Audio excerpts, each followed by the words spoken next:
What's going on, YouTube modeling community? Pappy here at West Georgia Rods and Customs. We're out in the garage this evening, and I'm fabricating a new photo booth.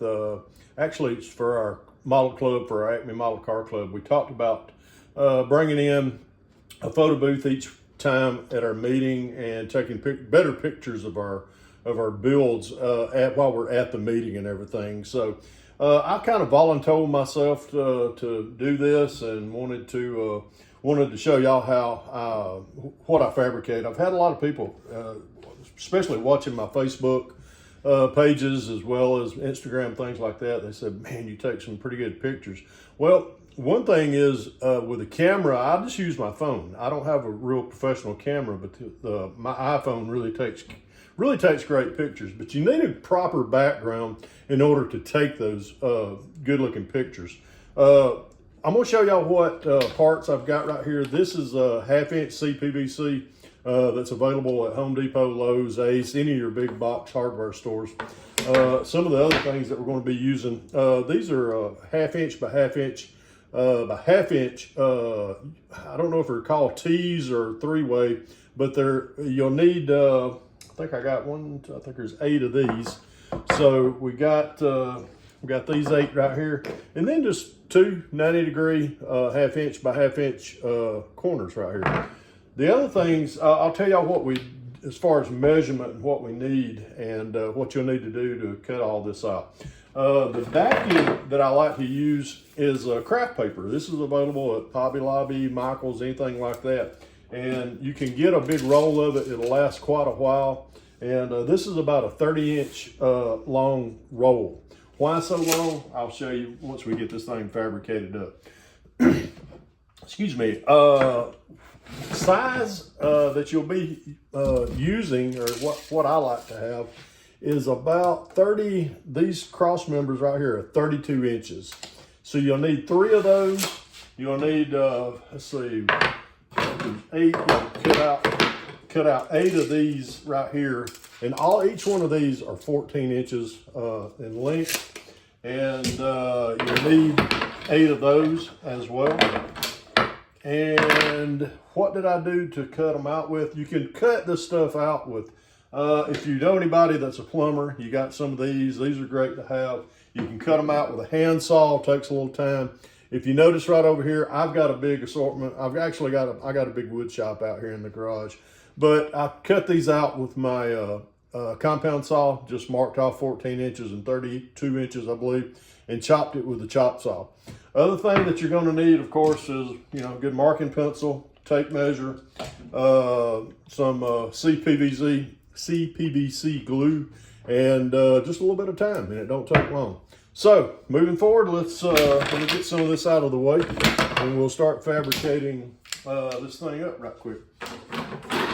I always got to have some good Chick-fil-A sweet tea out here in the shop also. Okay, another thing, paper towel, just kind of keep your fingers clean while you're using this stuff. This stuff is very stout. If you've never used it before, when I say stout, it's got a very, it's got a bit, it's odorous. If you're allergic to it, or if you got asthma or something that's triggered from smells, I would advise you to wear some PPE as far as a mask while you're using this. Also, don't get it on your hands. Me, I've used this stuff for years. It don't bother me. But I'll show y'all what I mean right quick and how to get this thing laid out. All right, we're going to fabricate something like that. I'll get this out of the way before I make a mess. Something like that and something like that. Okay, now what am I going to do? Why did I lay it out like this? Because we're going to make one side of this particular contraption, just one side. And you have to have all these pointing in this direction. You'll have a cross member coming out this way, but you'll have interconnecting pieces right there. So let's start out gluing this thing up right quick.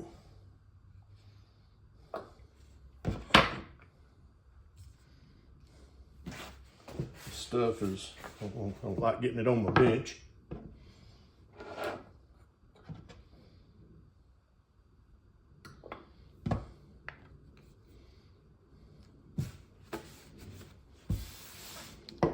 This stuff allows you a little bit of time to work with it.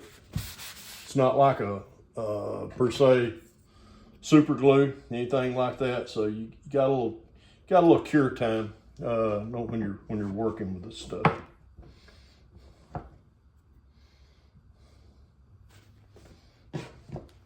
I used to work with a plumber one time as a side job, and he was, oh gosh, he was very neat in what he in his work, and I kind of learned a great bit from him. He was a very good mentor,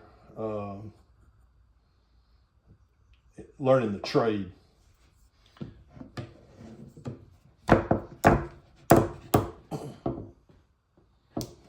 Okay.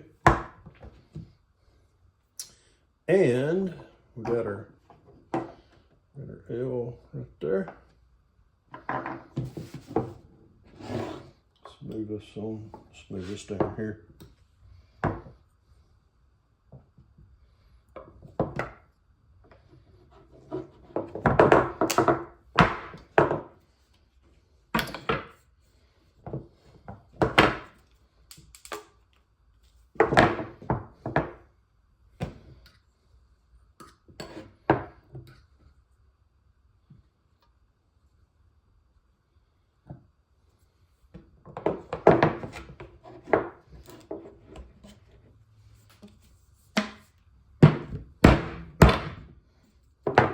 There's one side of it. Now you got to build a mirror image just in the reverse. In the reverse here, I put my mess here. I do woodworking out here as well. So, okay, let's push this out of the way. We're going to build a mirror image, but with the fittings, instead of pointing up like that, they will be pointing downward like that. So we'll kind of lay them out the way they're going to be going. I could just see me screwing this up. Everybody will make a mistake every now and then. Matter of fact, here's what I'm going to do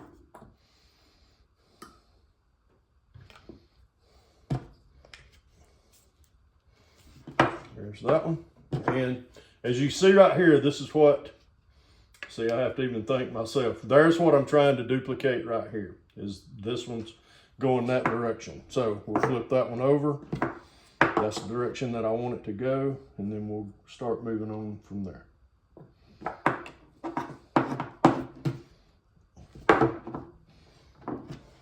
Just like that. Okay.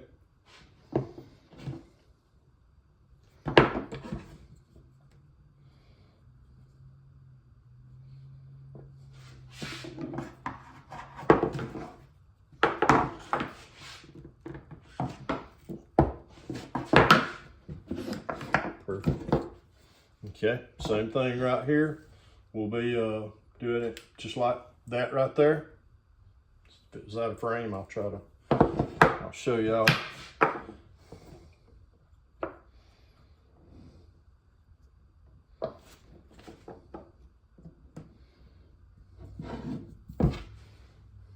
Yep, that's what I was wanting.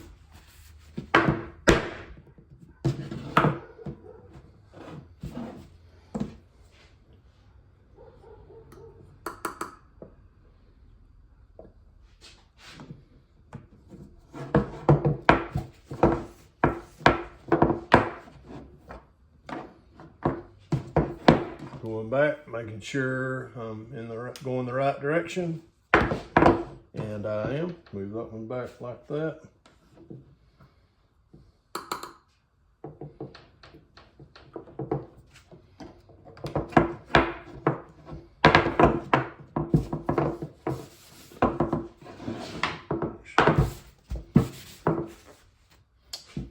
One more of these.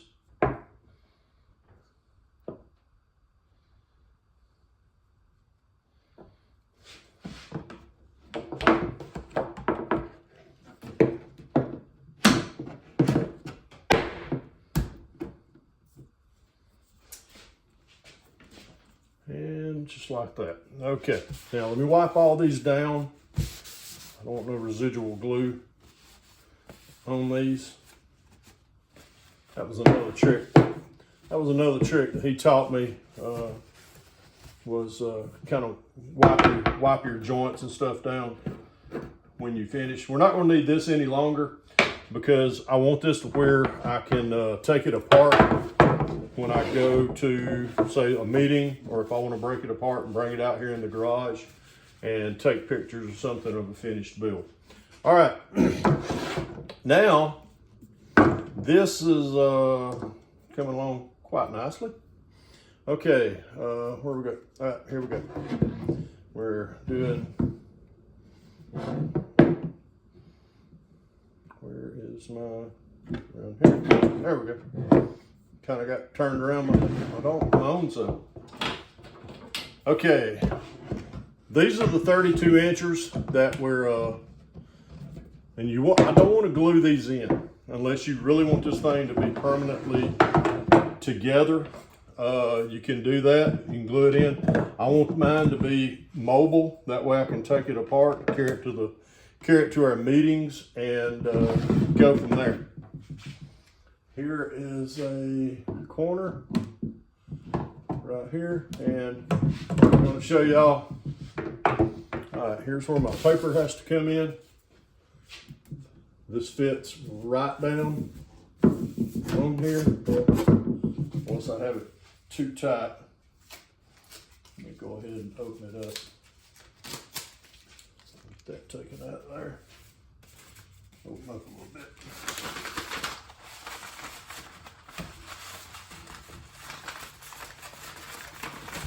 There we go. Stuff that got tied on me. Been rolled up all this time.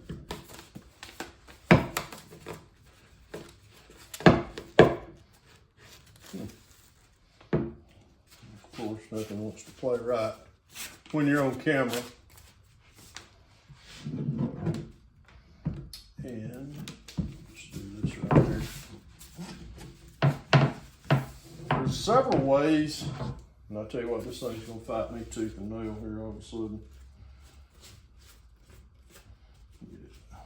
This thing they got tight with the, every time I used it. There we go, loosen up, there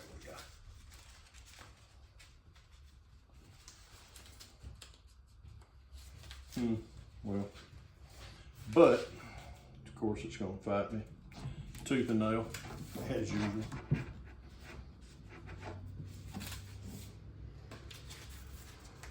Y'all get to see a little comedy tonight with me trying to get this thing loosened up.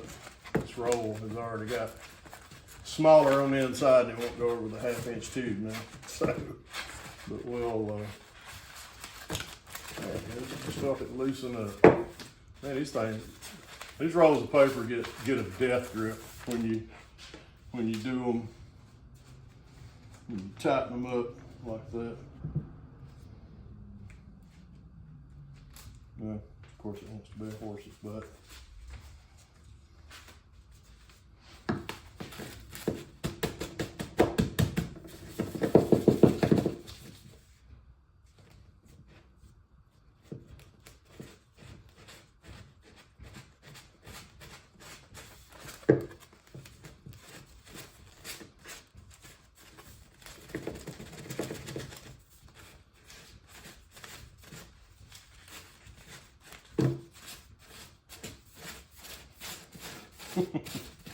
Oh, geez. Prepare before prayer. Prepare before you make a video, folks. Because you never know what you're going to encounter. Well, let's just start from this side. This is the smallest mobile. There we go. Work smart, Pappy, not harder. Oh, goodness. You gotta love when your props don't work correctly. There we go. Now we're cooking with some grease. There we go. Now, after that little hoopla, y'all start to see where I'm going with this. Now you have a photo booth. And I'm gonna take the camera down here just in a second and show y'all exactly what and how this is going to work. Always have you some tape handy, which I did have tape handy, believe it or not. Pappy did think ahead. So now that you've got your